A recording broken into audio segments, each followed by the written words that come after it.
ladies and gentlemen, boys and girls, children of all ages, here we go. It is what you would call football season. Once again, brought in the heavy hitters, but let me first say, looking at this crew in front of me, picture yourself, if you will. It's 1995, and this crew walks into Lupo's or the Strand on a Saturday night.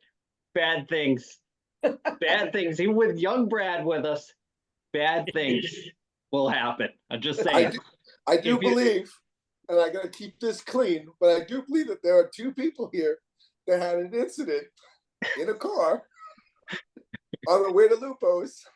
I don't know what you're talking about. If you've ever seen a police horse punched at late night at about 1 a.m, you know it's a good night. So we've gone from going out on a Saturday night to meeting at the same time we usually would go out to do this. So it kind of come full circle. If you think of the spectrum of the whole thing, it took us a couple of years to get there, but here we go. It's like going out virtually to Providence. same jokes, just gotta clean them up. Gotta clean them up. Kid show. So I will say this. With Shaggy and Ryan, hey, at least we can keep the handle of Captain and the bottle of Coca-Cola. We don't have to put it with the seatbelt on anymore. That is true. That is true. And you can't start any fights. Well, I don't know what you're talking about. You can. We'll have to save. We'll have to save that with the Hammer here and with Dennis here, because then we can really bring up some stories. And we can bring up some fights with Dennis here. we can definitely bring up some fights. I think, if I recall, we were good for probably one a month. What do you think? Maybe one out of 4. Yeah, I'd say one every couple of years. That's a Catholic kid in you coming out, Ed. Come on now. Yep. Hey man, I'm 1-0 against the trash can. That's all I gotta say. Fantastic. Well, that story is going to be saved for when we have the right people with the crew, because looking back on it, I'm sure Dennis is.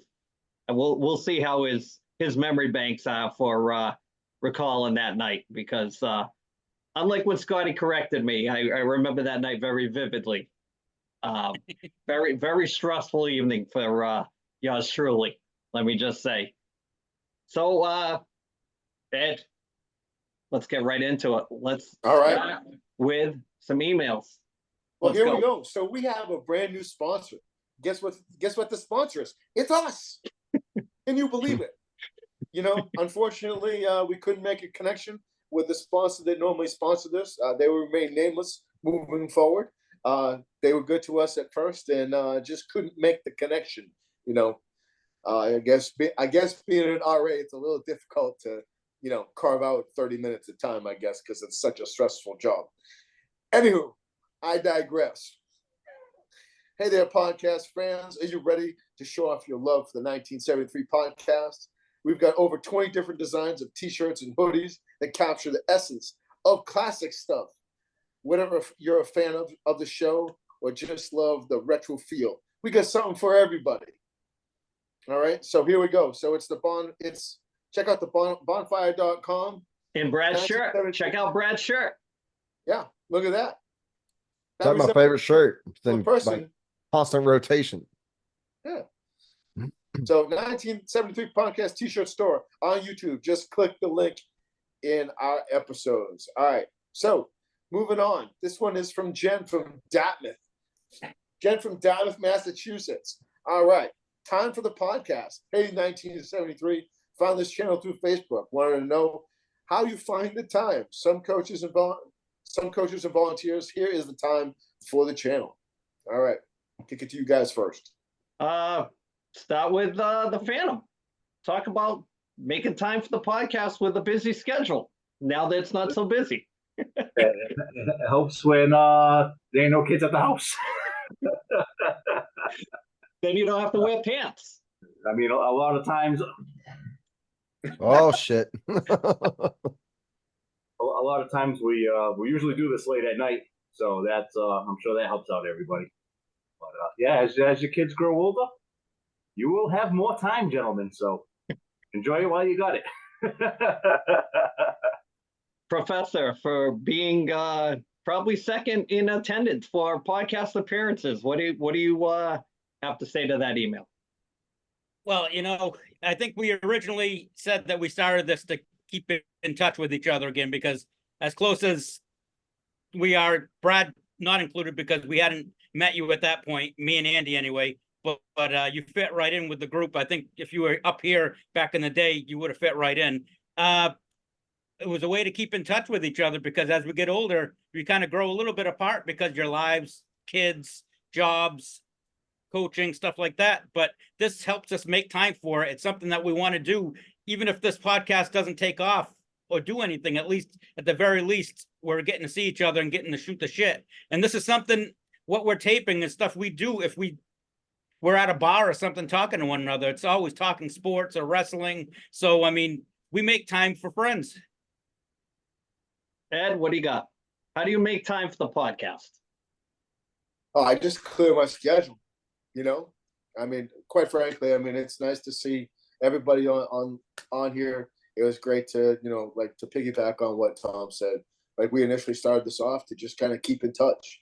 I remember coming back home, and I think Ryan and Tom and you all said we haven't seen each other in like a year and a half. And I mean, for you guys, I mean, you guys are 15 minutes away from each other, And so I thought it was a great way. I mean, granted, you were living in 1936 Germany, I believe, at that time. So you needed to have papers to move around freely, I guess. But with Bradford and I, we kind of lived in the we had some rights that weren't taken away from us. But it's glad to have Shaggy on. It's great to see him again on a regular basis. So.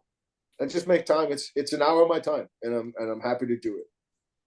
Bradford, I'm coming to you for a guy that jumped in maybe a calendar year ago, on and off in the beginning, to being a regular, bringing some great quality material to the show, good banter, good everything. How do you make time for doing this? How do we make time? We don't. We are starting fall baseball and soccer. I don't know why we signed up for 2 sports in the fall, but we did. On top of family time, luckily I have a 9 to 5. So when I'm off of work, like I'm done. But Andy has kids that are active. Everybody's got something, and like we don't find time. Like that's the kicker. Like Andy, we have a group text, and that is like, hey, who's available Friday? And if it's more than a couple of people, then we're like, all right, who's available Saturday? And if we can't do it then, they're like, well, who's available Sunday? Like that, it's got to be Friday, Saturday, Sunday. Like pick one. And then we make it happen, man. And if some of us have shit, then we'll take a week off because tournaments or travel or something else. And then you just pick back up, the next week. And, everybody's flexible. So, but how do we find time? I don't know. it just happens. So if you look at this backdrop in back of me, this is a very expensive backdrop. I will say that. The money that I've spent just on this backdrop alone, and there's some that I cannot fit in this screen. It is just a matter of perseverance, desire. I've had a few people that I know that have, said to me, why do you do it? And I've said multiple times why I do it.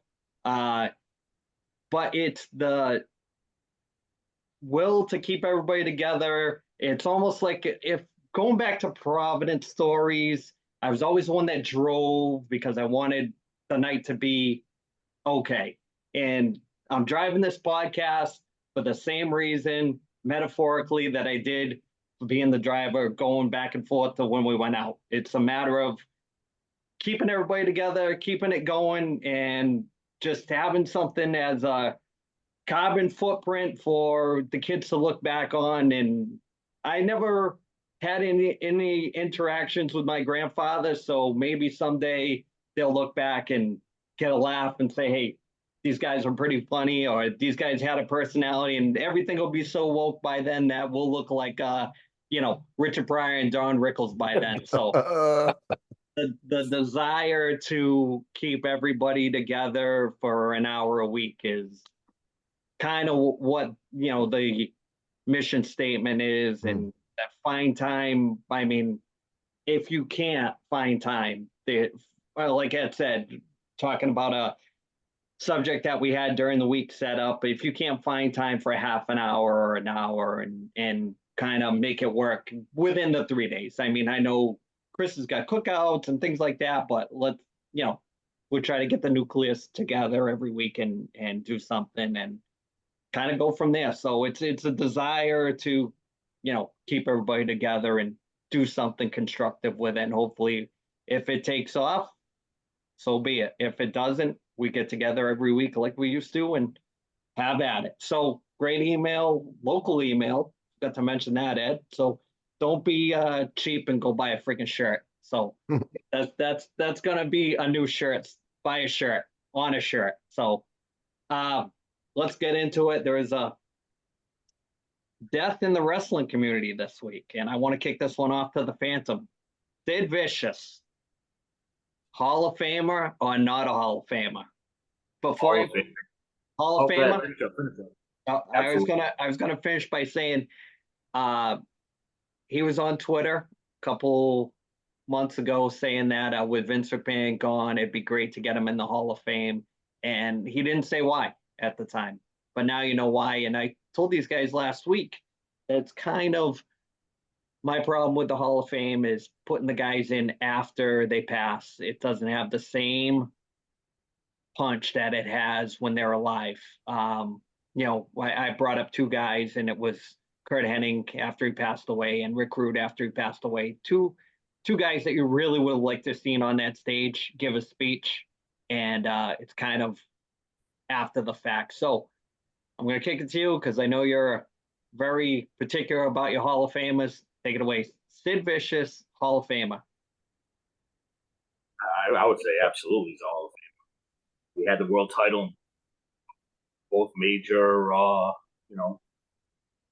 both major companies, and he was like one of those guys that, like, back in the day when he first came out, was like a heel that all of a sudden all the fans were like, not that he was their favorite, but he had his little moment there when he first showed up that it was like everybody loved Sid. Back before, when everybody wasn't doing a power bomb and everybody wasn't doing a choke slam, he kind of like set the tone with that a bit too. And I think even when he first went to WWF at the time, I think they kind of brought him in to take the place of Hogan at first, and for whatever reason it kind of didn't work out. But he definitely one of my favorites for the time when he was there. And kind of later on he got a little bit stale, but I think that's more with how they used him. But his time with the Horsemen, awesome. Definitely should be a Hall of Famer, no doubt about it. I'm going to kick it to Shaggy because we haven't heard from him yet. Shaggy, Sid Vicious, Hall of Famer. Absolutely, I agree. He was such a presence when he was in the ring. Like, he's so massive. I mean, I don't think one broken leg keeps you out of the Hall of Fame. That's a great clip. If you go back and watch, that was probably the end of the career in a lot of different ways. But I'm gonna ask both of you guys. I want to ask the Phantom first. Are you Sid Vicious or Sid Justice? Oh, fuck off, Sid Vicious. All the way. All the way. Or Lord Humongous, come All on. the way. Even with a hockey mask, I'm not voting for that, Thomas. Yeah, love Humongous. All right, I'm going to go to Bradford, the youngster of the crew, Sid Vicious, Hall of Famer, or Sid Justice, Hall of Famer. Well, based off the WWE's track record of there being no standard for the Hall of Fame, yes, he is a Hall of Famer. Did he wrestle? Was he a dominant force? Yes. Does that Hall of Fame caliber and he passed away? So yeah, they should induct him. Now, as far as, satire aside, do I think put him in, right? He's a guy I remember as a kid that, even though he was on TV, he terrified me. I was like, Sid Vicious was the most that I can remember from my generation growing up was he was just so brutal, literally so vicious that anytime like somebody wrestled him, I was like, he's gonna kill him. Like they're not walking out of this ring. Like, and and as a kid, that's what you think. I think he should be in the Hall of Fame, but I'm with you, Andy. Like it should have happened before. I think he kind of lowered himself to like, put it out there on Twitter like that. Like, don't cave to that, man. Like he should have did that like a private message to Triple H, like my people get with your people type of thing. But it is what it is. He was one of the baddest MFers that I can remember. So like sign him up, man. Put him in the Hall of Fame, whatever. He definitely has a highlight reel. Like they're not without, some great matches, some highlights and stuff to show of him. So I mean, if some of these other wackos can get in there, I mean, put Sid Vicious in, man. So he deserves it. Professor Sid Vicious, Hall of Famer, or Sid Justice, Hall of Famer. Without a doubt, he belongs to be there. And I think if he didn't have the incident with Arn Anderson over in Germany, where he almost killed Arn with a pair of scissors and stabbed him, I think 22 times, and he actually got stabbed, I think 6 times, and it literally to the point where Too Cold Scorpio, they're crediting him with saving Arn's life. I think he would have been in before this, but I don't know, with the PC and PG way the WWE has gone lately, I don't know if that's one of the reasons why he hasn't gotten in or not, but certainly didn't help. But it's sad that an incident like that, and the incident where he broke his leg in that 4-way match with Steiner and I think it was Jarrett and Animal, those are the things you really remember about him. I mean, you don't really remember a lot about he actually did in the ring, which he did some good things. I mean, he was a 2-time WCW champ, 2-time WWF champ, and 2-time USWA champ. So he's held some of the heavy big gold in the business. Let me ask the mouth of the South. Sid Vicious, Sid Justice in. No. And here's why. He was always in and out, right? He didn't live the gimmick. He didn't. He was always off playing softball. I would say he was playing softball. I heard about that. Playing softball. He's always playing softball. Now, don't get me wrong. Did he get a good pop? Yeah, of course he did. Of course he did. But the thing about it is like, I mean, the man, the myth, the legend himself. Longest line, longest ride, oldest ride. I mean, he lived the gimmick. I mean, Hogan lived his gimmick, right? And that's the thing about it, was that he was always there. But I mean, do I think he was a great talent? Yes, I do. Absolutely. Did he have great charisma in the ring? For sure. Was he very good on the mic? No, I don't think so. I don't think he was very good on the mic. I mean, I'd have to say no. Do you remember that we saw Sid at the Fall River Armory with ECW? We did. I don't remember that. We did. I do not recall. When he had the jeans on, when he came back and he had the jeans and he was with Judge, what's his name there? The kid that was his manager there. I forget. But anyways, I'm gonna jump on the bandwagon of Sid should be in the Hall of Fame just because the measuring stick is so low. It's like you can literally step over that measuring stick. It's not like a limbo stick. This thing is like so low now. I mean, every year they got to have the same set of diversity going into the Hall of Fame. I mean, that lowers the bar right there with some of the people that they've picked to go in just because they have to meet a quota. It's tough. Is Coco Baron? Oh yeah. There you go. The unpredictable Johnny Rods is in the Hall of Fame. Yeah. See the face? Wow. See the face? Wow. The guy was a career jobber. That his claim to fame is he trained the Dudleys. That's basically it. So I mean, somebody on this panel had to say no. I get it. I knew it was coming. That's why I started with the Phantom. He's the one that we have had debates for years about these guys that go in the Hall of Fame. I mean, it's we'll see. I mean, we'll be covering that on the back end. So it's the 100th episode when they start announcing next year's. But there's another one, Vader, when he had his failing health. He was on health watch for a little while there, and Yeah. there were 2 years that they could have put him in and they didn't. And then the year they passed away, they put him in afterwards. Well, that's one guy he's not talking either. Yeah, it's terrible. So pay-per-view today, Bradford, real quick. Bash in Berlin. Thoughts on that? I saw the strap match. CM Punk won. I saw the Cody match. It was they kind of just gave you enough to have a overseas pay-per-view. So nothing epic was going to really happen. Just continuing a storyline. If you agree. Yeah, nothing big happened. There was no big reveals. There was no big turns. We all wanted KO to turn heel. Didn't happen. Wanted Randy Orton to turn heel. Didn't happen. The Cody Rhodes match was good, but just like the last 4 or 5 pay-per-views with him defending his title, great match with whatever living legend they throw in there with him. Minus that Logan Paul. That was fun, but yeah, that was weird. Great match with Cody as usual. Weird end, flat ending, abrupt ending. It's like they just end it real quick to get to the next thing. The Jade Cargill championship match was forgettable. I don't understand what they're doing with her. They teamed her with Bianca Belair. They win the tag titles immediately. They immediately lose them. They go on some weird circle of working their way back to win it again in Berlin, and there's like no pop. Nobody cares. It's just a weird. I don't know what's going on with that. The CM Punk match was very fun. That was very entertaining. Great match. And I figured out what they're doing with this bracelet. If they get us excited for this bracelet, and it's not a championship match, it's not a title match. There's no nothing. It's just for the bracelet.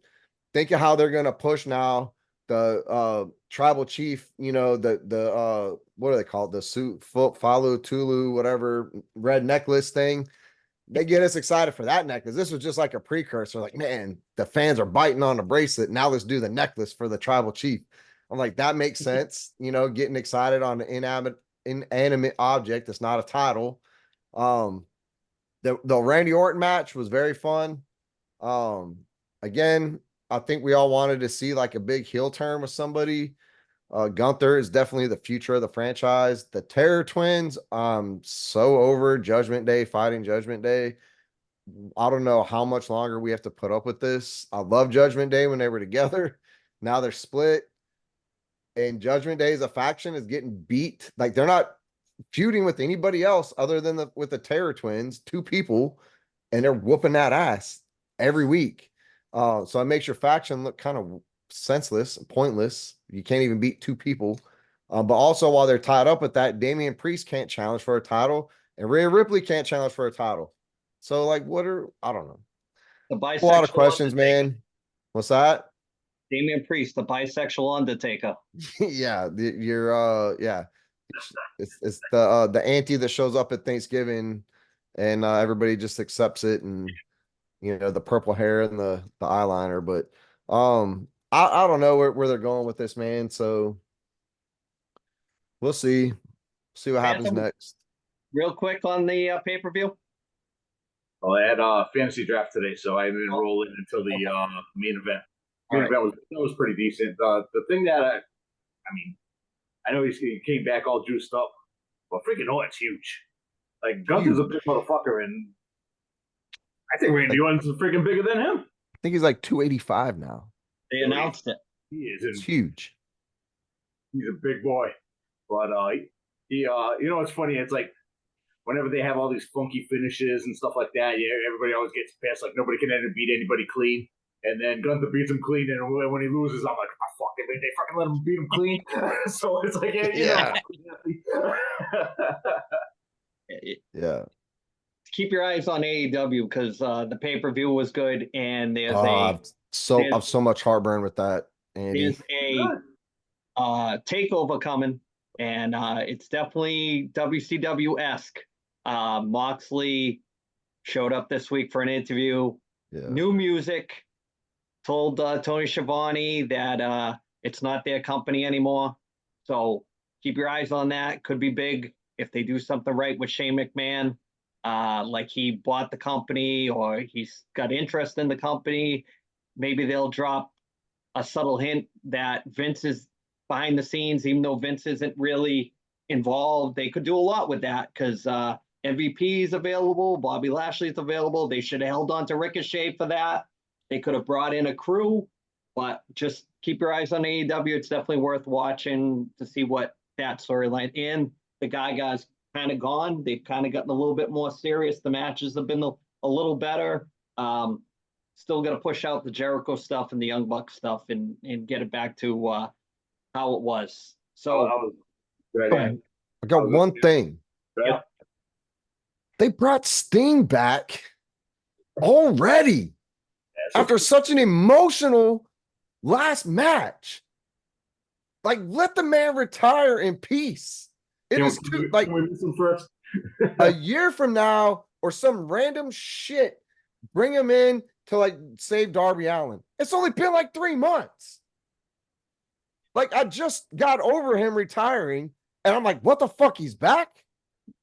Too soon, man. Now he has to go and retire for a second time. Hashtag too soon. Too soon. What are they doing over there, man? Go ahead, Phantom. You want to add something quick before we go to shitty picks? How cool would it have been where all this week where they've been pushing the Danny Bryan thing with that he was working without a contract and all that, that when he won the belt, as soon as he wins the belt, if all of a sudden Shane comes out and he like hands the belt to Shane, like I don't have a contract and I'm your world champion, and I was given the title like to Shane. That's why we should write the storylines. I'm telling you. There's no wrestler that gets on my last nerve as much as Bryan Danielson does. There's something about that guy. Do you think you could beat him? Yeah. Just saying. I just threw it out there. I know Brad's ready to cut a promo on the wrestling community. So yeah, I'll shoot on him. You know, if I hated this in WWE. I hate the cornrows in AEW. There's some about him that just doesn't sit well. I don't know. I've no reason, no justification. I just don't how about like the wife? Do you at least like the wife? Who's he married to? He's married to Nikki Brie Bella.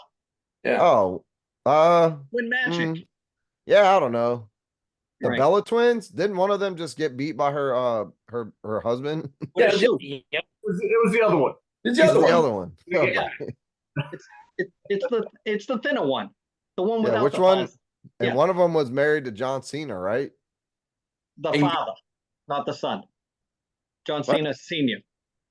What? What? No. Look at Tom. Fountain of misinformation. Somebody get us back on the rails, man. That's why we're going to the professor. Professor, hit us with the shitty picks. Before I do that, one wrestling thing, what they could do with this whole thing with AEW is that a takeover, they could time this perfectly with the Vince McMahon documentary that's coming out on Netflix and play it off, even if it doesn't have anything to do with him, make it seem like it is and get more eyes on the product. But there, one other thing, talking about takeovers, I don't know if anyone saw the Impact pay-per-view over the weekend, but JBL showed up and just came out at the end of the show and whispered something in Dolph Ziggler's ear and walked out. So that don't know what's going on with that, or if it's just something with how they've been exchanging talents or not. But I thought that was interesting. You never know. So it's worth just keeping an eye on. So Yep, you got it? You ready to go? I'm ready. Hit it. All right. Tom's Shitty Picks is brought to you by Brock Street Brewing Company, located at 244 Brock Street South in Whitby, Ontario. Everything they brew is in-house, including their beers, their seltzers, their vodka sodas, and their hard iced teas. So if you're in the Whitby area, go check them out and tell them the 1973 podcast sent you. All right. So this past week, I took Bobby Witt. He's doing a decent. I mean, I think the Phantom can attest to that. Just hit a home run. He's got 18 points going into tonight's game. He's got 2 games left, so he's going to probably end up with 25 points or so. So that's a good week in fantasy baseball. He's had 2 home runs going into tonight, 2 RBIs, 4 runs scored. But so that's for this week. this next week coming up, I'm going to go back to football. First week of football, I'm going football, and I'm going to go with quarterback Jordan Love against the Eagles. The Eagles secondary was terrible last year. Gave up 34 passing touchdowns, and with the exception of the kid they drafted in the first round this year from, I believe he's from Toledo, it's the same exact starting team. So I think Jordan Love is going to light him up in this first game. I think Philly might still win the game, but I think it's going to be a high-scoring game, and I think Jordan Love's going to light him up. So that's my pick. All right. So before we get to the foosball, I want to mention, since Brad's back, we're going to talk a little bit of hockey because it's his favorite. And I want to mention the Johnny Gaudreu situation. I don't know if you guys have been watching it play out, but it's kind of tough to watch when you see some of the things. And I don't know if anybody saw the court appearance from the guy that actually hit the two brothers. Professor, you want to give your thoughts on that?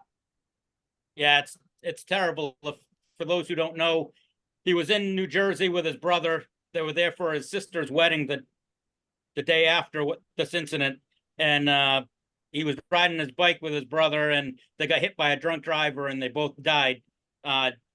Johnny was 31, his brother Matthew was 29, and the guy. The sad part is the wedding. I mean, the poor. I can't imagine the poor sister how she's feeling right now. But the worst part to me was the guy that they arrested showed no remorse. In his court appearance, he was mad at the judge because the judge told him he would have to stay longer than the 72 hours that they normally stayed because of the holiday. He'd have to spend another 24 hours, and the guy got pissed off and was just a total idiot about the whole thing. Never mind the fact that you just killed two people. You admitted that you drank 5 or 6 beers. I mean, I don't know. It's just a terrible situation all around. Ed, want to weigh in on the Johnny Gaudreau thing? Oh, I do. This is going to be a long one. All right.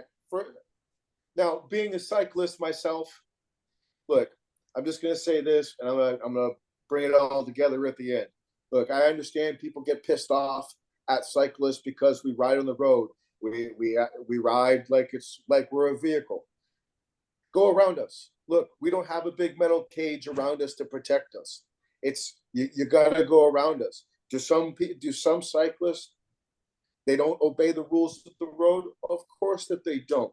And those are the ones that are getting that really make it bad for the rest of us. I also want, just to tie this in, also a good buddy of mine today, 6 years ago, got hit by a car, and the car was doing 55 miles an hour.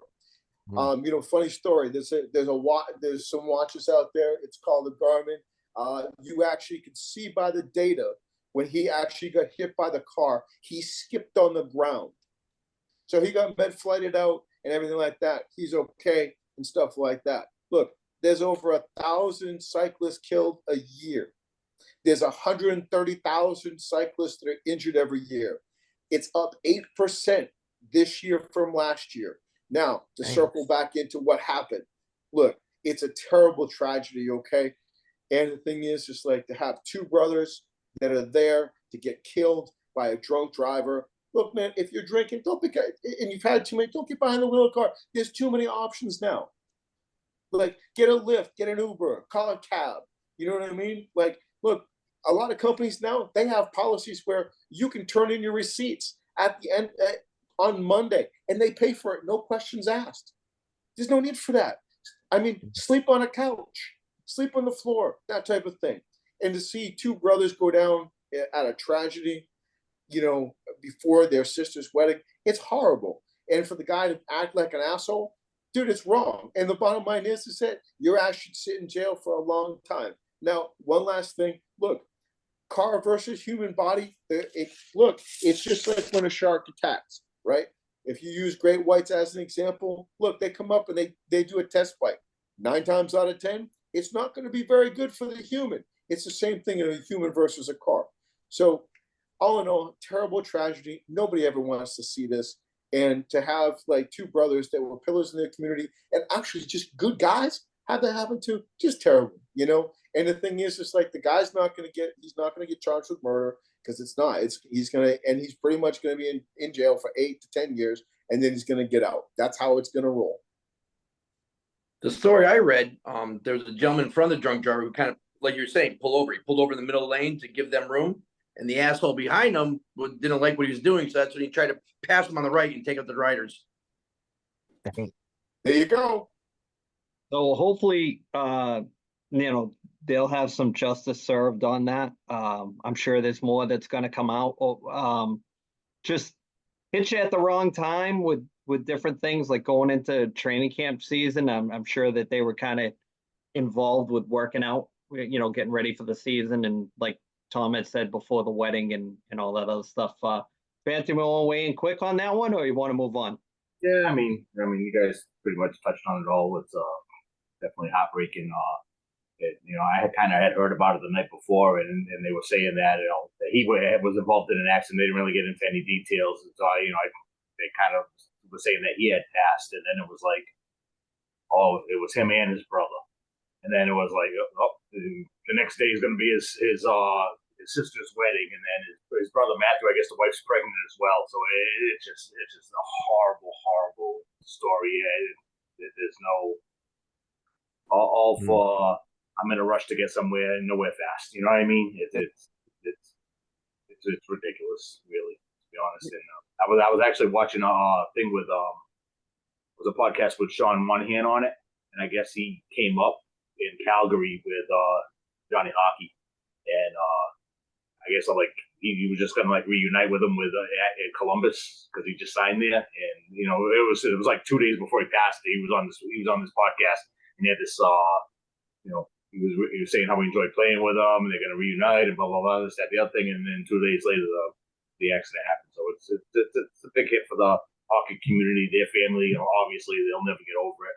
Feel bad for his poor sister. I mean, I'm sure the wedding got pushed back or whatever, but whenever they reschedule for it's her brother's not going to be in it, and it's probably going to be a stain for that date always. Yeah. So Bradford, I would ask you your opinion. I'm not sure if you saw it. I don't want to leave you out of the conversation. I think it's kind of just kind of a tragedy all the way around. Yeah, that is one of the most heartbreaking stories I've ever heard. It's somebody who does ride bicycles. I don't ride not a spandex queen. I don't put on the Lance Armstrong Tour de France. I don't do that, but I might be out kicking around the neighborhood, or I might ride down to the beach. Looking at getting a gravel bike. My brother rides frequently, like all over the place. And he's been hit 3 times. Once he was on on his bicycle on the sidewalk. People just gotta slow down, man. Like I've been almost clipped, almost ran off the road, and that's just me minding my own damn business, riding a single speed bicycle. I had a truck pull up to me, got his bumper all the way up to my tire. I was at a red light. Like Ed said, I travel when I bike, I travel like I'm like a car. So I obey traffic laws. If it's a red light, I stop at the red light. If I can get out of the way and let somebody pull up and I do that. But when in that situation, I had nowhere to go, and I was thinking safety first. And this dude pulled up behind me, and started honking. And I'm like, "What are you doing, jabroni?" Like some people, they get their license out of a Cracker Jack box, and or they drink and drive, man. And bicycling it's fun, dude. It's healthy. It's recreational. It's being on the open road, man. People just gotta chill. I hate this for this family, man. And the way you guys talk, I don't know anything about hockey, but the way you guys talked about him, this guy, they seem like he's a pretty good, at least hockey player, but also there's a pretty good family guy. It's a pillar of the community, man. And it's heartbreaking, dude. Yeah, he won when he was in college, he won the Hobie Baker, which is the, best college hockey player in the country. So, it's like the Heisman for hockey players. So he was something. Chad, you got a point on it? Was that? Chad, you got anything to say? No, I think we got it covered. Yeah. I mean, tragedy, man. Yeah. Sad. Thomas, let's move on and start what you like to call the football season. It's time for me. It's time for me to turn into Brad when we talk hockey. Let's go. Before we start with week 1, we did our Super Bowl picks last week, and we didn't get picks from two guys that are here tonight. So Mm. I want to get Super Bowl picks from the Phantom and from Brad. Brad, I'll start with you. You know what I'm gonna say, dog. Let's go. Brad. Cowboys, it's our year. Put it in writing, print it, God. send it to everybody you know. As far as the AFC, I want to say the Bills or maybe the Ravens, but I'm No, you gotta pick gonna one. go with the Ravens. Going with Baltimore. All right, Phantom. Then they put me on a spot. Oh, Shaggy, I forgot about you too. So you're after the Phantom. Well, I'm definitely not picking the Maple Leafs of the NFL. I know that much. I don't even get that reference, so the joke's on you, buddy. I will go my Dallas Cowboys. Let's go. The Dallas Maple Leafs. We'll revisit the picks later. Dallas Maple Leafs. All right, Shaggy. Anybody but the Cowboys. Oh, Jesus Christ. Get this man out of here. I know No, we didn't listen for any new people on this. So we're like one man too many. I'm going to say 49ers. Of course. Against Of two. course. Who they playing, Shaggy? The Patriots. No, they're not playing them. I'm realistic, unlike you Cowboys fans. I hate to say it, but maybe the Chiefs again. I don't want to see them at all. Yep. All Who right. is the Phantoms pick? Cowboys and who? I already forgot. Cowboys are winning though, so it doesn't matter. Doesn't matter. Doesn't matter who shows up. We'll You gotta mop pick the one, floor. Cowboys and This is Chiefs. our year. You got them off the floor. Somebody's got to clean up with the janitors. This is our year. We're doing it. We got the oldest running back room in the NFL. And that means we're going to win the Super Bowl. Thomas, you want to touch on the San Francisco 49ers situation there with the shooting? Oh, Just a couple hours ago, their number one pick, wide receiver Ricky Pearsall from the Florida Gators. He got shot. He was in an attempted robbery, and he's got shot in the chest. He's in stable condition, so hopefully he's going to make it. But it's a bad spot. It was in San Francisco, I guess, when it happened. See how that works, Brad? Now, when there's hockey news, you're supposed to say, hey, guys, how come you're not talking about this? Hey, guys, you're not. I'm not even in the football thing here. I'm just your host. Where do I even get hockey news from? It's called the interweb. Like off the back of some maple syrup or something? Like There you go. I don't even know where to get hockey news. There you go. Just start. I don't know a single Canadian. Who do I talk to about hockey? You know, well, Scotty's in Canada, so when you see him, that's Oh, close that's enough. close enough. Just ask him. Say, next Yeah. time I see you, where do I go? Dual citizen. First off, you got to ask them who's your favorite team, and when they say the Bruins, then you know you want to go talk to somebody else. That's true. That's true. That's good advice right there. All right. So we'll get to week one of the games coming up this week. Not sure if we're going to do tape before the first week of the season, so we're going to do them tonight. Yeah. Game one. Let's try to be 1 week ahead, Tom. That way that, All right. you know, like we used to do it. Let me interrupt real quick. I'm psyched because I've been in a survival pool in the past 2 or 3 years. I've been out in week one, so I can't wait for this. I need all So all we're picking is we're not going by a spread. We're just picking outright who wins. Yep, perfect. All right. Game one, Thursday night. The Kansas City Chiefs are at home against the Baltimore Ravens. Andy, I'm going to start with you.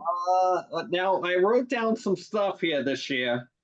So you said who? Chiefs and Chiefs versus Baltimore. let's see. I don't know. Chiefs versus Baltimore. I don't have that written down. Do I? Flip a coin. You were looking at the 2023 schedule. Yeah, I probably was. Chiefs versus Baltimore. Chiefs, I guess. All right. Phantom. Baltimore. All right. Ed. I'm gonna go with the Kansas City Taylor Swifts. Shaggy. I'm going with the Brittany Mahomes. All righty. Brad. Yeah, I think Taylor Swift's gonna say a spell or an incantation over the team. Chiefs. All Because she's a right. witch. I'm going with Baltimore. I just have a funny feeling about this game being the first game. KC is they don't have Marquise Brown for this game. I think they're not going to be running on all cylinders. I'll go with Baltimore in game 1.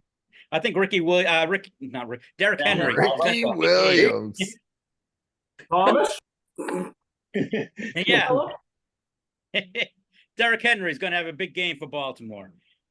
Game 2. It's a Friday night special from Brazil. The Philadelphia Eagles, Green Bay Packers. Andy. Packers, because I picked them to go to the Super Bowl. All right. Phantom. The team in green, which they can't wear. Yeah, I'll go Philly. All right. Ed. I'm gonna go with the Packers. To piggyback on what you said before, Philly's defensive backs are shit, and then also they lost that outside linebacker that's holding out for the Jets, and that they traded away. Yep.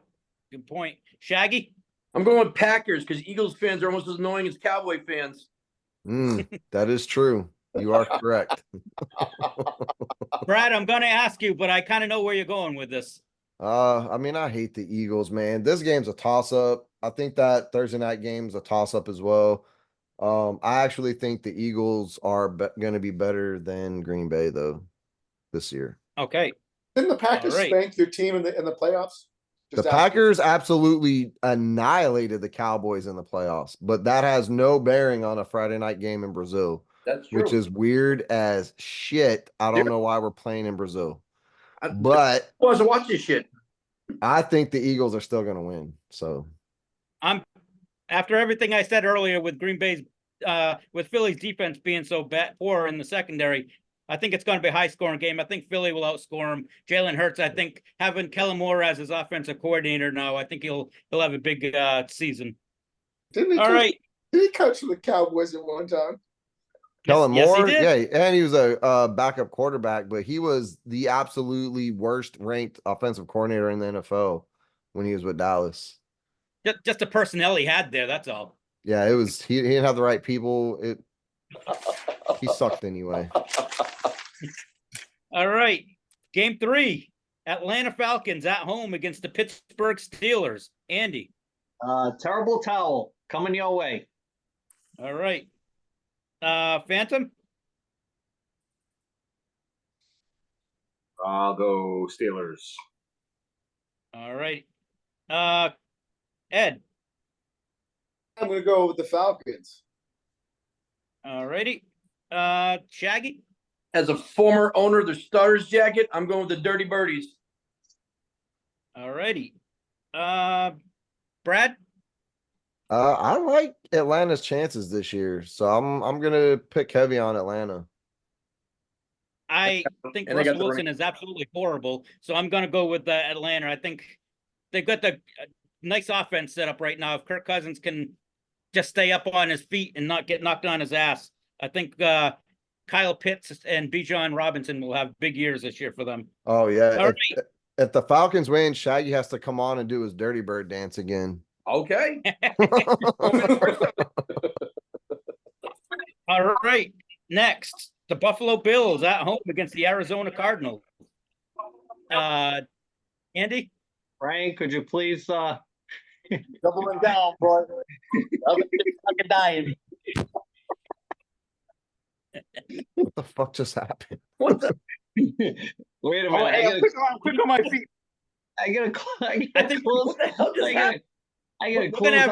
Brad's got a new conspiracy right there. Did you just jump to a portal? Yeah. Like, what is going on? He's in the multiverse. Like fucking time bandits.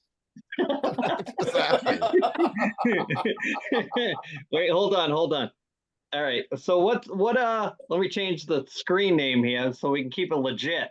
All right. Phantom. So we're going what's this game? Buffalo Buffalo at home against the Arizona Cardinals. Andy. I'll go Bills. All right. Phantom. Bills, and this time I can hear you. Ed. I'm going with Bills Mafia. Hopefully they can jump off of the top of a truck and onto a filing table. All righty. Shaggy. I keep forgetting Arizona has a team, so I'll go the Bills. All righty. And you live Brad? there too. Yeah, we ignored them then too. Brad? I think Shaggy's getting forgetful in his old age, but I will pick the Bills. Yeah. All it's day. Clean sweep. I'm going with Buffalo as well in this game. Next game. Chicago Bears at home against the Tennessee Titans. Andy. Yes. All righty. Phantom. Titans. All right. Ed.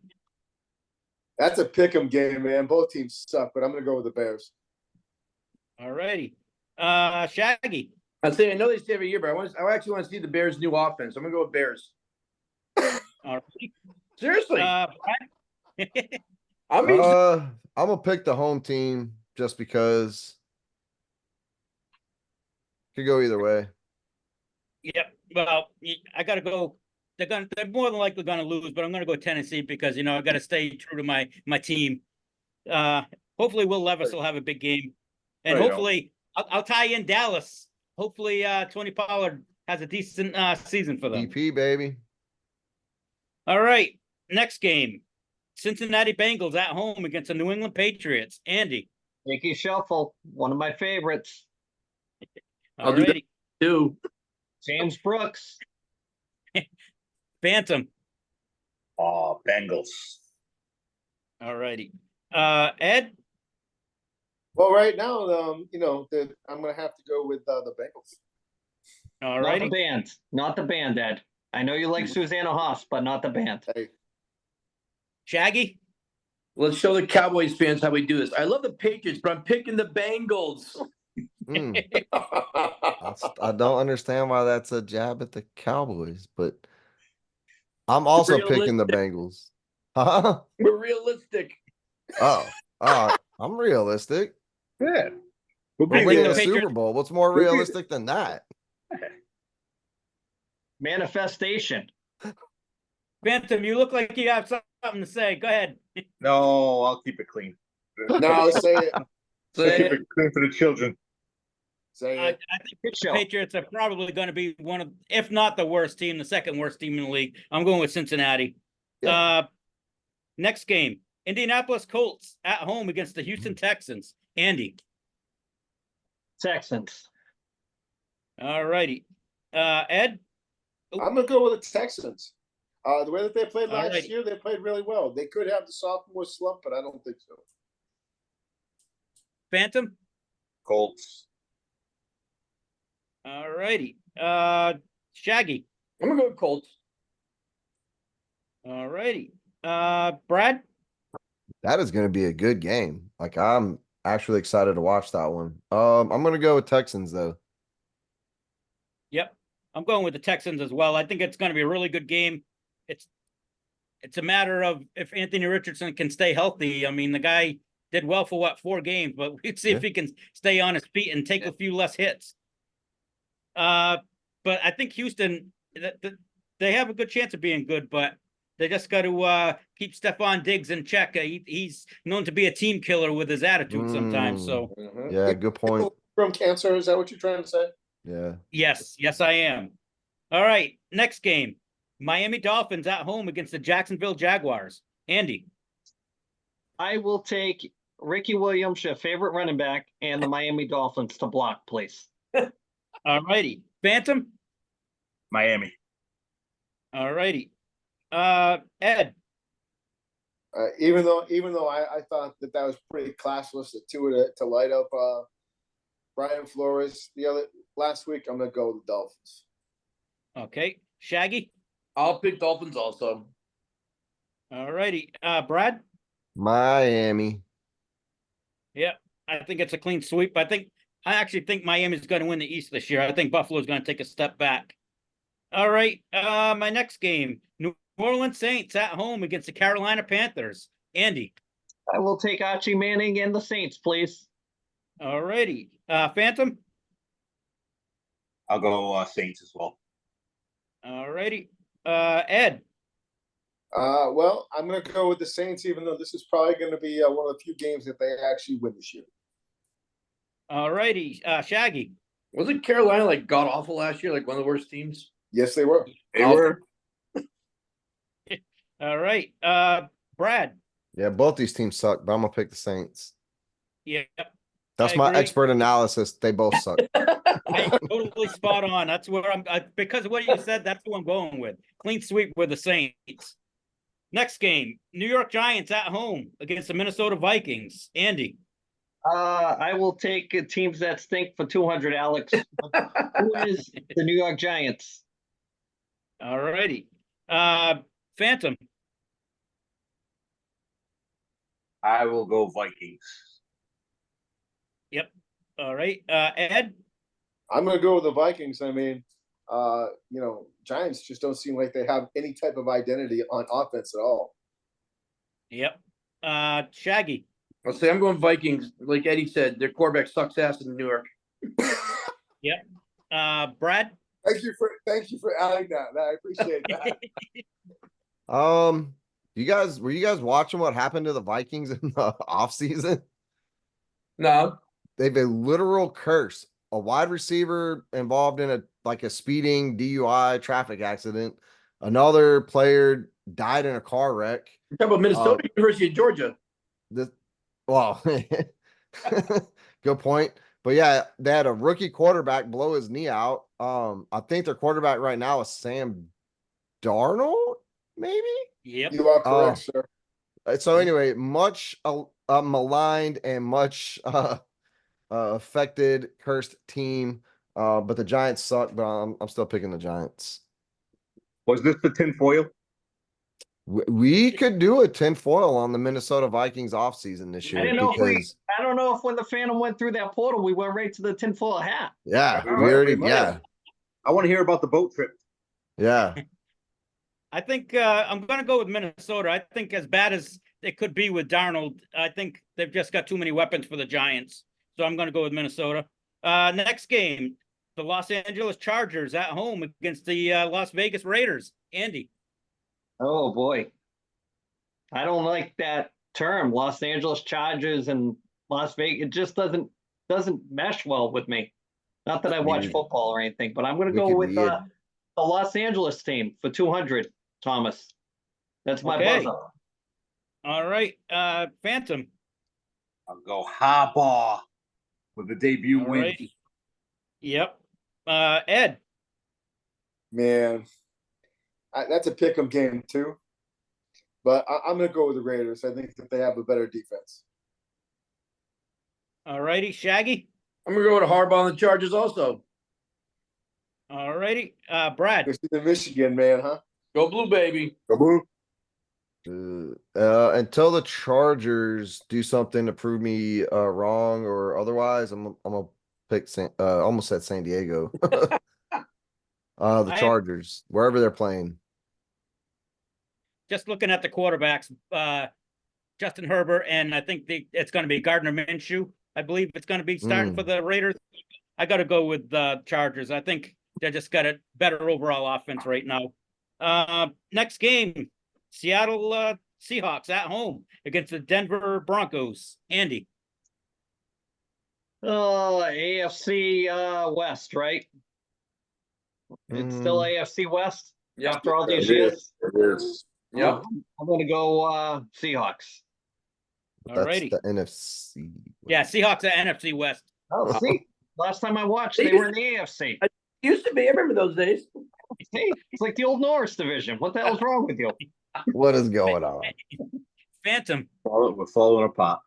I will go Seahawks. All righty. Ed? I'm going to have to go against Sean Payton. Like him as a coach, but I think they're still a year away, so I'm going to go with Seahawks. All righty. Shaggy? I believe in Geno Smith. They're going Seahawks. All righty. Mountaineers. Brad?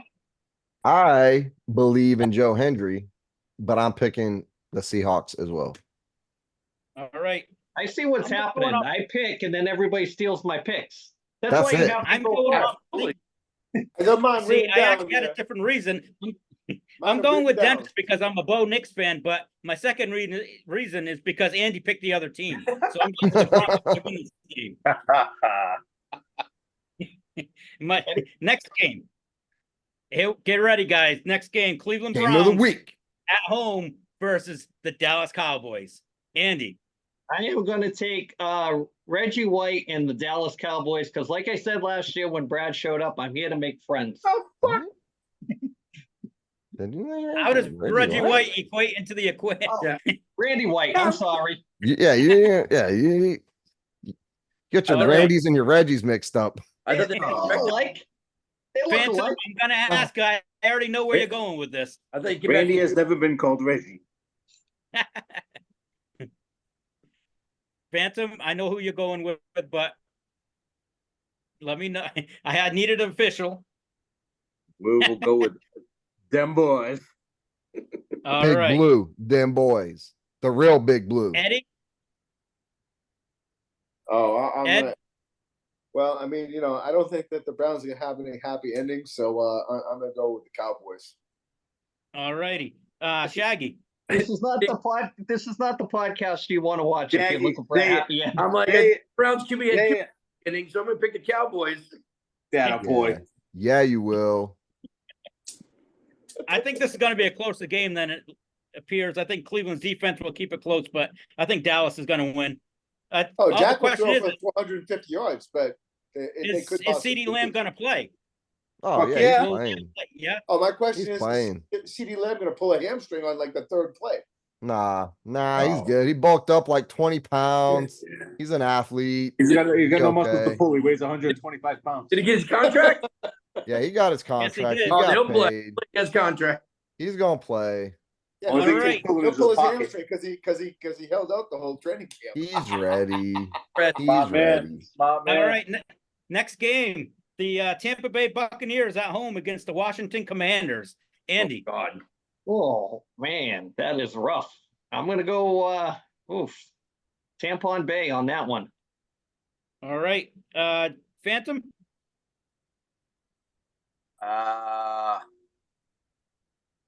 I'll go Commanders. You're going Alrighty. commando. Going Commando. So you can see my Redskins. Behind you. Ed. I'm going to go with the Buccaneers.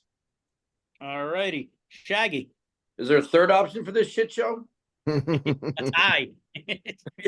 I'm going to pick the Bucks, I guess. You're not gonna surprise me and say this game is scheduled this week on Gilligan's Island, is it? Brad. Buccaneers. All right. I believe in Jaden Daniels. I'm going to go with Washington in this game. Oof. Bold move. All right. Damn. Next game, Detroit Lions at home against the Los Angeles Rams, and this is the Sunday night game. There's two Los Angeles teams now. Yes. Just like There is. before. Just like back in the day. Yes. Wow. Jeez. All right, I'll go with the Lions. Chris Evers. All right. Phantom. Lions. All righty. Ed. I'm going to go with the Dan Campbells. All righty. Shaggy. Detroit. All righty. Brad. Yeah, I heard they spent the offseason practicing on how to fake a field goal, so they actually can nail it this year. So I'll pick Detroit. Detroit's my Super Bowl pick this year, so I'm going with them.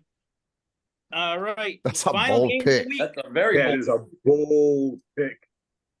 That's up there with the Cowboys. I don't go chalk like you guys. I mean, let's have a repeat. What? Kansas City Chiefs versus the 49ers. No, I said Cowboys versus the Cowboys. Ravens. That's a very realistic pick. That Thank is you very that is much. out on a limb as you could get. I'll take the Bucks and the Commanders in the final, the NFC final. There you go. Last game of the week, Monday night, the San Francisco 49ers versus the New York Jets. It's in San Francisco. Andy. I'll take Liberace's favorite football team, Jesus. San Francisco 49ers. All righty. Phantom. 49ers. All righty. Ed. Well, I mean, even though Fireman Ed is not going to be in the building, I'm still going to go with the 49ers. All righty. Shaggy. Yeah, Niners. All righty. Brad. Just on the intimidation factor alone of 49ers fans robbing and shooting NFL players, San Francisco has the advantage. It's turned into like a Raiders game over there. Yeah. When they I'm played in taking- Oakland. Yeah. I'm thinking the 49ers. The real question is, will Aaron Rodgers play more than one down this season before tearing something? I So keep we'll forgetting see. about him. All right, AC, that's it. That's week one. You see it? All right. So By the way, I haven't gotten Chris's picks yet. hey, he's got to get them in this week though before the games. If Yep. he doesn't get them in before the games, null and void. If you don't get your picks in, null and void, you get the all the underdogs. That's true. Yeah, Tom does your picks for you, and you get all the teams that are in the minus, whatever that's called. Could be under. There's a reason it's called Tom Shitty Picks.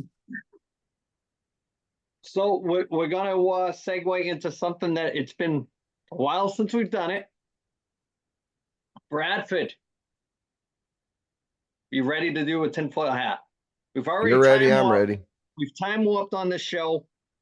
We've had cloning. We've had other stuff. Back to the Future with the Phantom. Thomas, do the lead in. All righty. Brad's tinfoil hat is brought to you this week by the book Loving Elliot, a fitting tribute to undying love, written by our own Andy Clark. It's available on Amazon.com. Elliot was the oldest special needs Jack Russell Terrier when he passed at the age of 21. Whoa. Take it away, Brad. Can you turn on screen share real quick? Yeah, you should have told me before we started. I, This is like I know. It's like I'm amateur rusty. hour. I'm out of practice. But this segment which is about a book brought to you by a book. However, Andy's book was not a part of MK Ultra. So there's that. Let's turn on screen share. Want you guys to watch this clip from the movie Conspiracy Theory. Turn the volume down. There we go.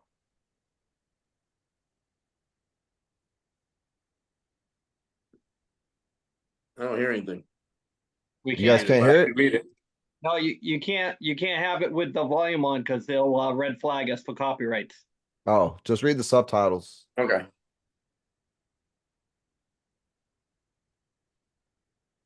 He's talking about a book. Every time he sees it, he has to buy it. Anybody have an idea? TV Guide. That is it. Bible. Absolutely. Conspiracy theory over. Have you ever read the book? Catcher in the Very Rye. popular in school. Oh, Catcher in the Rye. Really? Yeah, I love that book. The Catcher in the Rye. Yep. So Conspiracy Theory with Mel Gibson, they talk about the book. There's several scenes with it. So anyway. Isn't that it right in the back corner over there anyway? Looks like it. Yeah. Yeah, it's right here. Yep. That's what my copy looks like. So I read the book. Originally, we could turn off screen share now. Let me how do I Just click I don't out of know. it, Brad, and like you got into it. I don't know how I got into it. Oh wait, it's down here. It's not. I don't know where my menu went. What the oh, it's up at the top now. Jesus. Why does it keep doing that? There we go. We're back. So I read the book Catcher in the Rye because I heard some rumors from a podcast that it is actually like a code for the Freemasons. Like every aspect of Holden Caulfield's life was like a different level of Freemasonry. And like it loosely it fits, but like you gotta like bend some areas and stretch them and then kind of jam a square peg into a circle and then it works. What the Catcher in the Rye really is it's on a banned book watch list. It is one of the most banned books in the history of books because of its rebellious nature. But when you read it, it's just a kid who drops out of school, goes and parties in New York City, smokes some cigarettes, drinks some beer. Like, I don't understand what is so rebellious about that. I could see that back in the day when it was written. But for modern times to still be a banned book, it's kind of weird. And when you start thinking about it, it starts to make sense. J.D. Salinger left the country when the book was published because he didn't want to read the reviews. He burned all the fan mail. He was also allegedly dating a 16-year-old girl. So kind of weird. It's kind of a biopic of his own life because after World War II, he served in World War II, had some PTSD, spent a little time in a mental hospital. So why do we say that it is part of MK Ultra? Shaggy, that is a great question. I'm going to answer it for you. Thank you. This book has been found in the possession of a lot of wackos who went and tried to either were successful in killing their target or attempted. So Mark David Chapman, the guy that assassinated John Lennon in 1980, was found reading The Catcher in the Rye on the curb. He's just on the curb. Said it's one of his favorite books. John Hinckley Jr., who is also like a distant relative of Barack Obama, attempted to assassinate President Ronald Reagan in 1981. Also reportedly possessed the book. Lee Harvey Oswald allegedly had a copy. This is where Andy is going to love it. In the movie The Shining, Shelley Duvall is reading The Catcher in the Rye in one of the opening scenes. And we haven't even gone down that rabbit hole of The Shining yet. But so more conspiracy, if we could do an hour alone on this book and its ties to all these other cult symbols. So anyway, doing my research on AI, I also asked the AI Bing Copilot to name some other controversial books with similar associations. And guess what came back? Top hit, The Anarchist Cookbook. Second hit, Mein Kampf. The third hit, American Psycho, which I'm reading now. And then the fourth hit, Helter Skelter. That's a pretty wacky list of books when I asked for more similar books to Catcher in the Rye, because Catcher in the Rye is nothing like those books. So it just, it kind of all these like lights, went off, these red flags of why this book is banned and why it's an MK Ultra conspiracy theory. And MK Ultra, if you don't know, it's the CIA conspiracy theory that like they're mind controlling people. So that could be a whole episode by itself. Thoughts, fellas? Pretty good one, I think. Shaggy, what do you think? I'll say now that you looked all those up, now you're getting red flagged by the government, so watch out. Bro, I looked it up on a government computer. Good man. Good man. No, I heard that theory though about the Catcher in the Rye. I heard that where like people would check it out. You checked out more than so many times. They're like, oh, now the government's flagging you and stuff. Yep. Yeah, I have heard that one. It's interesting, and I'm a believer with it. I mean, it's pretty weird. I'm going to ask Brad, maybe it'll be a group thing. Where do you think, what is the conspiracy theory that blends the line of truth and is right on the cusp of legit and truth? Is it the JFK assassination, what everybody thinks? What conspiracy theory is out there that everybody knows the truth, but it's never been confirmed? What conspiracy theory do you think is the most everybody's on the same page with, but it's never been confirmed that it's true? What do you think, Brad? I don't think JFK, man. I think you'd have to be at this point in our lives, you would have to be completely out of touch with social media and media in general to think that there wasn't more to the JFK story. Donald Trump is literally trying to get elected to hire RFK Jr. to be in charge of the CIA to, finally expose the truth. I think that's probably the one that people don't want to recognize as a truth. And MK Ultra, man, in Waco, Texas, like there's a lot of big things that went down there with that. So Branch Davidian, man. yeah, man. A lot of issues with that, man, and how people don't want to acknowledge, these facts that are right in front of them, man. Like it's at some point it's not conspiracy anymore. You just don't want to hear it.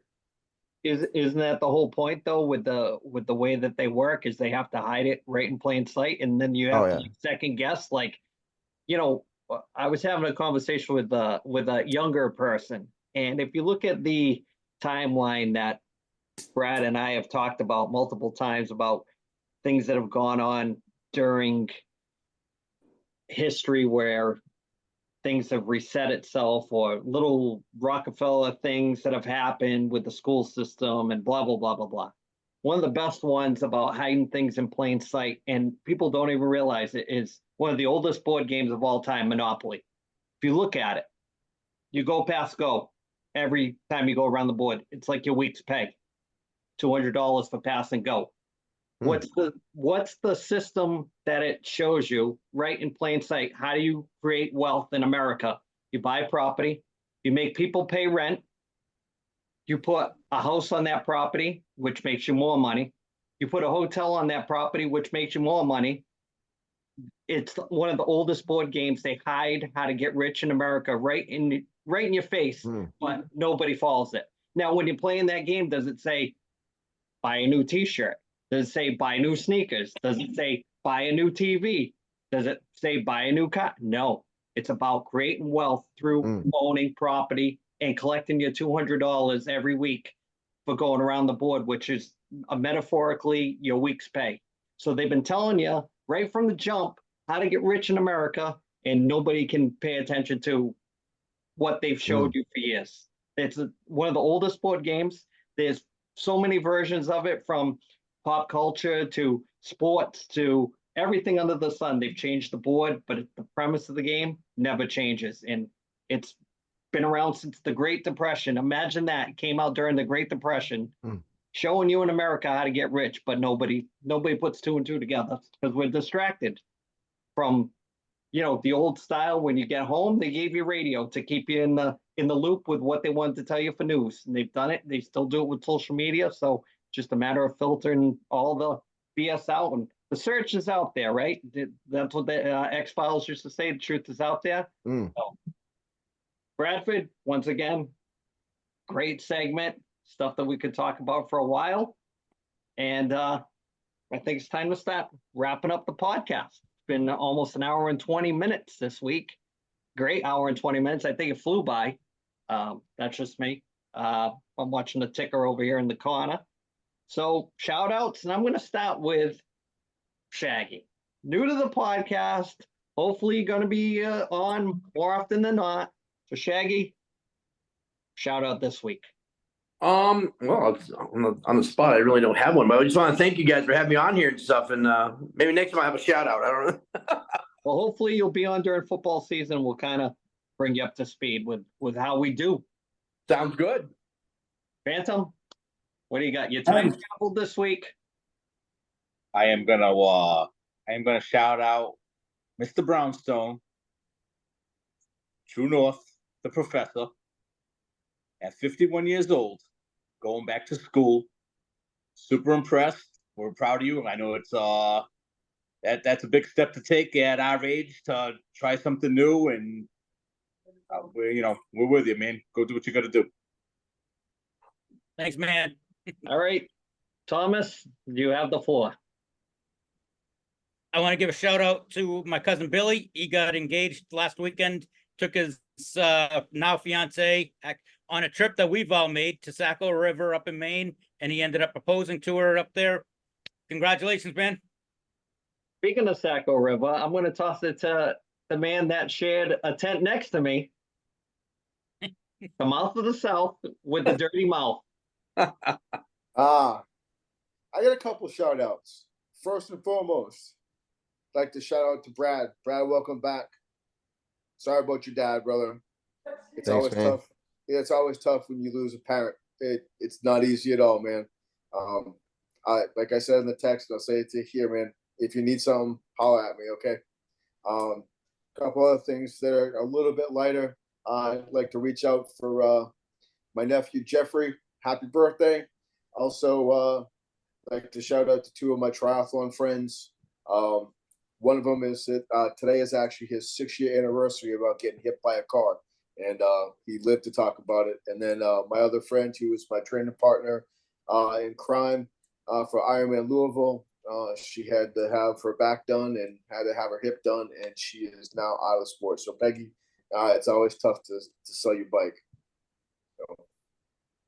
Bradford, welcome back, brother. You have the floor. I want to shout out the guy I met at the airport on my way home. I was wearing my Joe Hendry shirt, and he came up and said, "Hey man, I like your shirt." And I was like, "Hey man, thanks, Joe Hendry." Right?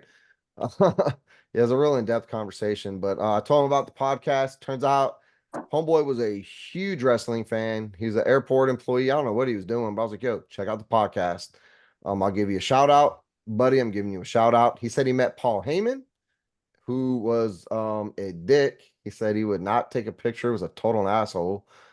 He met a bunch of AEW stars. He said we're cool as shit. Darby Allin, I forget. He had a list. He showed me all the pictures. We became best friends in like 5 minutes. He said he went to AEW show in Virginia. He said it was like 25% capacity. They moved everybody to the middle. He said it was weird. But anyway, he's a Joe Hendry fan, so we became best friends. Say his name, and he appears. I believe. So, let's wrap this episode up. I just want to give the sentiment to everybody that Thomas is back, going back to school. Very proud. Nice. Go get it. Don't go for that associate's, Tom. That's where the money is. Don't screw around with those certifications. That's just like getting an underwater welding degree. Anyways, I just want to wrap everything up this week. It's been a fun one. Went by fast. Glad Shaggy could come on. A couple other guest stars coming on this football season, and Bradford's back. Phantom, time travel. Ed, need to work on that audio and all that other fun stuff that you got. Ask for some podcasting equipment for your birthday, will you? Have everybody buy you something. One of those glow rings that the girls use. Some kind of home stand. You know, let's OnlyFans that area over there. Put some plastic feet on the pics. couch. Do something. Feet pics. Any feet pics coming soon.